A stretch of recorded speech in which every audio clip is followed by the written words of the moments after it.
হরে কৃষ্ণ, রাধে রাধে। রাধা কৃপা 56 ইউটিউব চ্যানেলের পক্ষ থেকে অনন্ত কোটি সাধুগুরু বৈষ্ণবের চরণে ধন্যবাদ প্রণতি জ্ঞাপন রেখে আজকের রমা একাদশীর মহিমা কথা বলার প্রয়াস করব।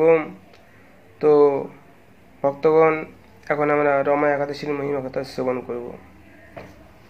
একদা মহারাজ যুধিষ্ঠির বললেন, হে জনার্দন, কার্তিক মাসের কৃষ্ণপক্ষী একাদশীর নাম কি, তাহা কৃপাপূর্বক বলুন। শ্রীকৃষ্ণ বললেন, হে নৃপশ্রেষ্ঠ, সেই একাদশী রমা নামে বিখ্যাত এবং মহাপাপ নাশিকা এবং শ্রেষ্ঠা। হে রাজন, এই প্রসঙ্গে উহার কিছু মহত্ব কীর্তন করিব, একাগ্র চিত্তে শ্রবণ করুন। পুরাকালে মুচিকন্দ নামে একজন বিখ্যাত রাজা ছিলেন। দেবেন্দ্র, যম, বরুণ ও কুবেরের সঙ্গে তাঁর বন্ধুত্ব এবং বিভীষণের সহিত তাঁর অত্যন্ত সদ্ভাব ছিল। তিনি বিষ্ণুভক্ত এবং স্বভাব সত্য প্রতিজ্ঞ ছিলেন। এই রূপে তিনি নিষ্কণ্টক রাজ্য শাসন করছিলেন। চন্দ্রভাগা নামে তাঁর একটি কন্যা ছিল। চন্দ্রসেনের পুত্র শোভনের সঙ্গে তার বিবাহ হয়েছিল। কোনো সময়ে একদিন জামাতা শ্বশুরালয়ে উপস্থিত হলেন। দৈবক্রমে সেই দিন একাদশী তিথির আবির্ভাব। স্বামীকে দর্শন করে পতিপরায়ণা চন্দ্রভাগা মনে মনে চিন্তা করতে লাগলেন, হে দেবেশ, আমার স্বামী অতিশয় দুর্বল। তিনি বিন্দুমাত্র ক্ষুধা সহ্য করতে পারেন না।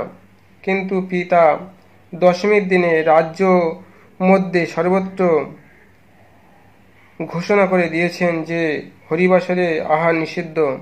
আমি এখন কি করি? রাজ্য মধ্যে রাজার নিষেধাজ্ঞা শ্রবণ করা রাজজামাতা স্ত্রীকে জিজ্ঞাসা করলেন, হে প্রিয়ে, আজ আমার কি করা কর্তব্য তা বলো। এর উত্তরে রাজকন্যা বললেন, হে স্বামীন, আজ এই গৃহে এমনকি রাজ্য মধ্যে কেউই আহার করবে না। মানুষের কথা দূরে থাকুক, পশু পর্যন্ত হরিবাসরে তৃণ অন্ন জল মাত্র গ্রহণ করবে না। হে কান্ত, যদি তুমি ইয়া হইতে মুক্তি পাইতে ইচ্ছা করো, তবে নিজ গৃহে প্রত্যাবর্তন করো। এখানে আহার করিলে তুমি সকলের নিন্দাভাজন হবে এবং পিতাও ক্রুদ্ধ হবেন। ইহা বিশেষভাবে বিচারপূর্বক কর্তব্য নির্ধারণ করো। সাধ্বী স্ত্রীর এই কথা শ্রবণ করে পতি তার সমস্ত সংকল্প ব্যক্ত করলেন। হে প্রিয়ে, তুমি সত্য কথা বলেছ, আমি গৃহে যাইব না। এখানে অবস্থান করে একাদশী ব্রত পালন করব।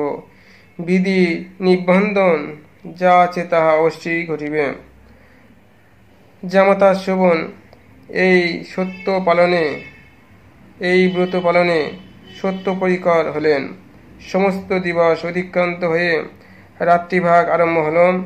বৈষ্ণবের নিকট সেই রাত্রি সত্যই আনন্দদায়ী বটে, কিন্তু শোভনের পক্ষে তা ছিল বড়ই দুঃখদায়ক, কারণ ক্ষুধা পিপাসায় সে উত্তরোত্তর দুর্বল হতে লাগল। এই রূপে ক্রমশ অসুস্থতা বৃদ্ধি পাইতে পাইতে পরদিন অরুণোদয়ের সঙ্গে সঙ্গে সূর্যোদয়ের সঙ্গে সঙ্গে তার দেহ হইতে পরমায়ু বহির্গত হইল, অর্থাৎ তিনি মারা গেলেন। রাজা মুচিকন্দ সাড়ম্বরে তাহার শবদাহ কার্য সুসম্পন্ন করলেন। চন্দ্রভাগা পতির অন্ত্যেষ্টিক্রিয়া এবং ঔদৈহিক কৃত্য সমাপন করলেন, করে পিতৃগৃহে প্রত্যাবর্তন করলেন। কালক্রমে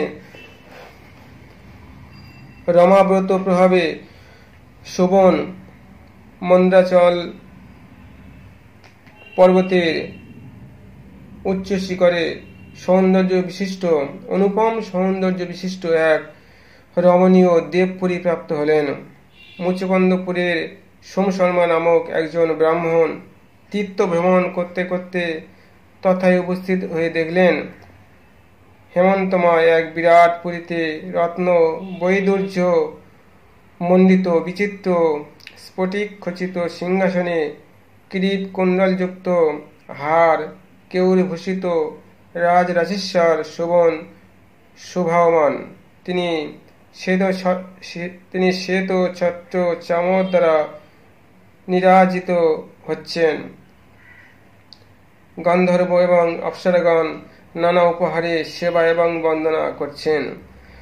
ব্রাহ্মণ সেই শোভনকে চিনতে পেরে তার নিকট উপস্থিত হলেন।